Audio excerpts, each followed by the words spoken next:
Abonnez-vous, vivez Dakar Instant en live. L'actualité à l'instant, c'est sur Dakar Instant. salaamaaleykum mbokku internetu Dakar Instant ñi ngi leen di nuyu di am mbégte bu baax di leen déglu lépp loo xamante ne nii ñeel na jëm ci askan bi tey nag instant askan bi sujet bi lay daal di nga xamante ne nii moo di Coumba Dieng di ab professeur EPS moom benn élève moo ko agressé foofa ca CEM Mame Thierno Birahim Mbacké ki def li ni mel di wuyoo ci turu Dieynaba Ndiaye nekk ci classe 5e M1A. ñu ubbi ab laaj jëmale ko ci professeur yi ñuy àddu seen kàddu di ñu xamal mbir mi li ko waral. maa ngi lay fay. ma bàyyi la nga présenté. man la Abdoulaye Ndoye secrétaire général du cadre unitaire syndical des enseignants du moyen secondaire le CUSEMS membre du G7. naka nga gisee violence bi nga xam ne nemmeeku nañ ko ci diggante professeurs yi ak élèves yi. waaw léegi da di mbir moo xam ne dafa jéggi dayoo léegi ndax bii du guleet gisoon nañu daaw suñu benn collègue prof mat bu ne woon lycée Valdiodio monsieur Diack ñu agressé ko at yi ci ginnaaw nii suñu benn collègue bu jigéen madame Ndiaye nekkoon lycée Omar Foutiyou Tall ex Faidherbe bu Saint-Louis ñu agressé ko ci presque buntu salle des professeurs gis nañu suñu collègue bu nekkoon Nianing monsieur Dieye aussi ñu agressé ko ci biir classe am ba mu am ay fracture ci loxo bi. gis nañu récemment suñu collègue bi monsieur Koli bu Saint Boucotte Diembéring ñu agressé ko parce que bët bi des na tuuti mu tuuru tey ji vendredi passé suñu collègue madame Dieng Koumba Ngom ñu élève agressé ko lu ci doy waar mooy élève bi bu mu koy agressé sax dafa waroon def cours histoire géo mu daw ko ñëw agressé ko loolu day poser problème mu sécurité jàngalekat yi mais sécurité établissement yi beneen mbir mi booy lii aussi c'est la conséquence mooy politique dénigrement boo xëyee di xas jàngalekat yi autorité Sénégal di leen yekk lu mel ne xeme n'est-ce pas di leen dénigrer di leen diaboliser di leen tuutal loolu moo jur lii tey te njàng nag moo yorat réew mënut a suqaliku mënut a jëm kanam bu dee njàng mi baaxul bu ñu amul un système éducatif performant malheureusement nag loolu moo fi am moo tax nag tey jii ñu def journée noire boo gisee lycée yi mag yëpp ñëpp même composition yi tey kenn defu ko parce que dañ ko da leen metti ñu koy naqarlu di wax nag ministre de l'éducation nationale lii mënatuñ ko nangu en tout cas ñun en tant que CUSEMS au niveau départemental suñu instance yi jël nañu lutte bi en charge ba pare au niveau du G7 aussi danañ ko waxtaanee xool lu ñuy def. parce que mbir mi léegi dafa ëpp loxo te ñun jël nañ ko en charge parce que mënuñoo nangu ay école ay jàngalekat rawatina suñuy naataango ay boroomi kër yore seen njaboot di jigéen mu nekkatuñu sécurité xale yi di leen saaga di leen xas di leen dóor loolu ëpp na te ñaaw na te loolu mënuñu ko nangu donc nag nit ñi dañu war a assurer sécurité jàngalekat yi parce que violence amul place ci espace scolaire. bu njëkkoon doguma la sax bu njëkkoon élève bu mësaan a gis professeur am da daan tiit daw ko sax ñemee xool léegi ñu am fit bay agressé fit boobu lu leen ko may. mais moom laa la wax bu dee autorités yu gën a ñu jiite réew mi dañuy taxaw di xas jàngalekat di leen tuutal di leen yàq nu mel ni xeme di leen dénigrer di leen diaboliser di leen wax lu ne mais dañuy may fit xale yi ñoom may fit xale yi bu ñu amee fit tey di saaga prof yi di wax lu ne parce que ñoom la ci ñoom lañ ko déggee ci ñoom lañ ko gisee kon nag ñun nag. xam nañu suñu bopp ndax njàng moo yore réew tey njàng mu baaxul réew mi mënut a jëm kanam mënut a suqaliku maintenant ñoom bu dee xamuñu loolu ñun xam nañu loolu te nag à partir d'aujourd'hui loolu duñ ko nangooti duñ ko permettre kenn ngay xas jàngalekat yi di leen saaga ëpp na di teg sa loxo ci kaw jàngalekat di leen gaañ loolu kenn du ko nangu loolu nañ ko xam bon fu mu ne nii perturber nañ système éducatif tout simplement jour bi composition yu waroon am amut. parce que dafa am benn élève bu agressé te ñuy wax aussi principal Saint Blaise Diagne proviseur lycée Blaise Diagne ñoo xam ne mbir mi fii la amee principal Saint Thierno Birahim Mbacké ne ñu jël seen responsabilité parce que nag lii tey madame Dieng la dal ëllëg mun na dal principal mun na dal proviseur mun na dal beneen jàngalekat kon nag dañu war a def preuve de solidarité xam ni ñun la ñu agressé ñun la ñu humilier ñun la ñu tooñ waaye ku yaakaar ni mbir mi mucc nga ci da ngay nax sa bopp en tout cas ñun le CUSEMS ñun le G7 mais surtout ñun au niveau départemental may profité di remercier di saluer ñun tous nos responsables départementaux Modou Ngom moom mooy responsable départemental bu Dakar Amadou Ba mooy responsable départemental bu Pikine bu Guédiawaye Zalé mooy responsable départemental bu Thiaroye ak Babou Faye mooy responsable départemental ak responsable yëpp responsable G7 yëpp ñu nekk ci Dakar mais ñun suñu responsable yi dañu ne au niveau départemental dañ koy porter maintenant nag le G7 dina ko porter pour que xeex bi ñu lawal ko yaatal ko au niveau national te dinañ ko waxtaanee taxaw ci incha allah bu neexee suñu borom. Monsieur Dione Aliou, le départemental du SAEMS-CUSEMS et membre du comité de crise du lycée Blaise Diagne. ma bëggoon tuuti nga ñëwaatal ma ci ñaawteef bi nga xamante ne nii nemmeekoon nañ ko fi ci vendredi ba le passé. Alors madame, comme ni ngeen ko gisee suñ benn naataango madame Dieng moo doon def cours ak ay élèves am mu am benn élève bu jógee CM Blaise Diagne nekk à côté di waxtaan ak élèves am yi maanaam daal di perturber cours bi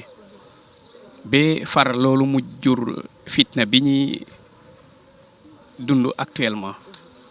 bi ñu yégee affaire bi aussi immédiatement mu am suspension des arrêt systématique des cours ak journée noire bi ñuy dund tey nii voilà. mu mel ne li ñu koy nemmeeku bari na lool léegi lan ngeen décidé def yéen professeurs yi. li mel ni bëri na lool defe naa même xameewoo ko ni nga ko waxee ak ni mu grave si cas yi ñu jot a dund fële Saint-Louis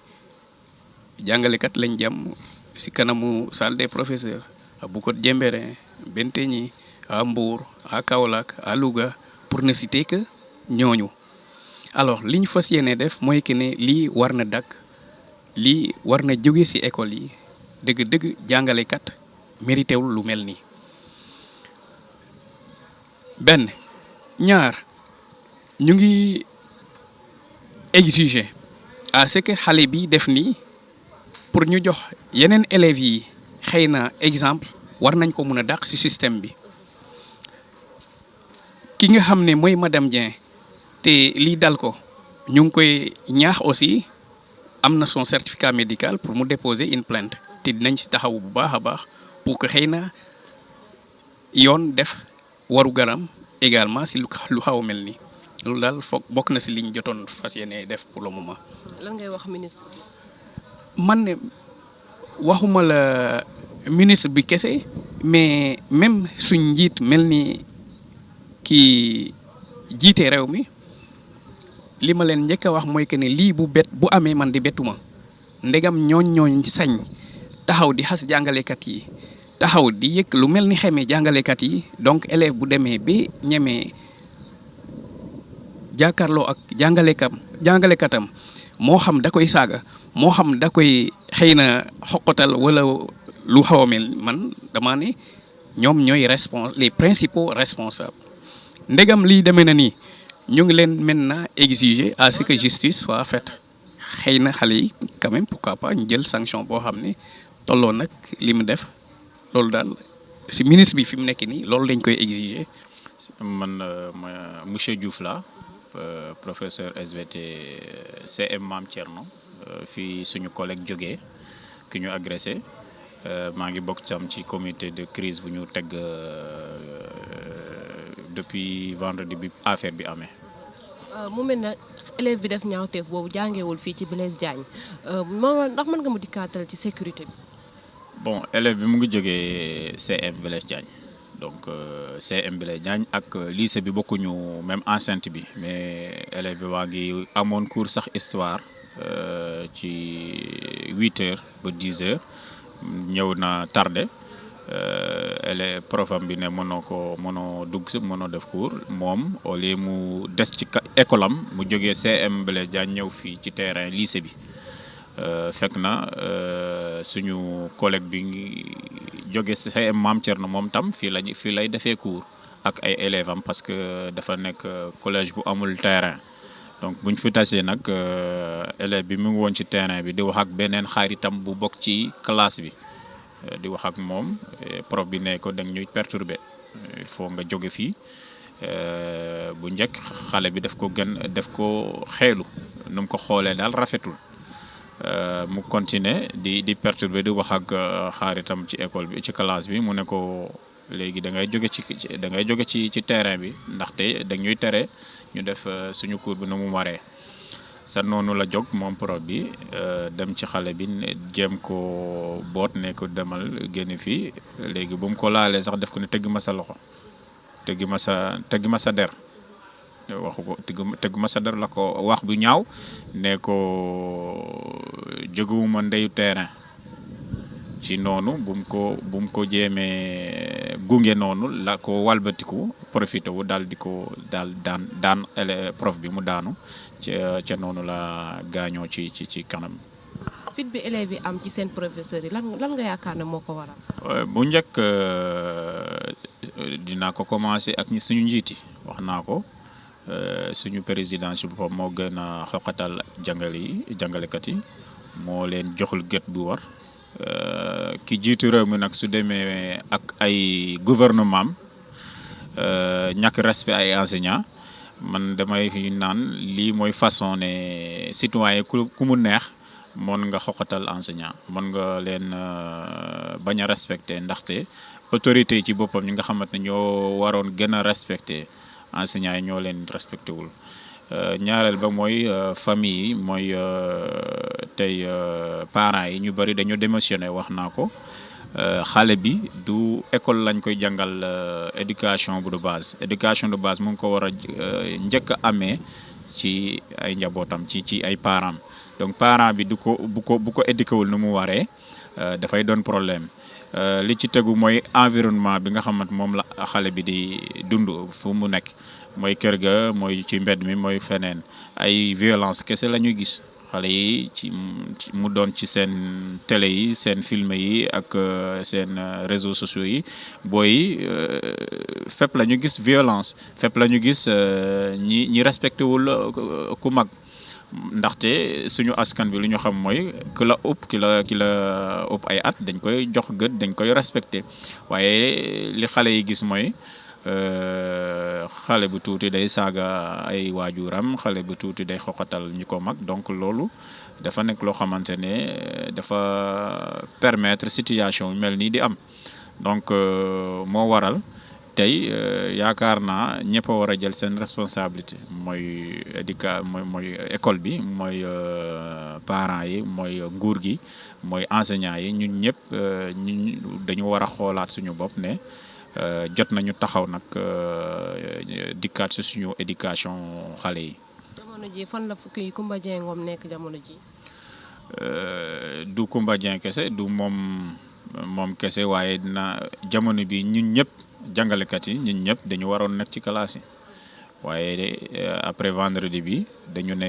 lundi bi itam dañ koy décréter école morte ci Dakar gi donc comme lii am na.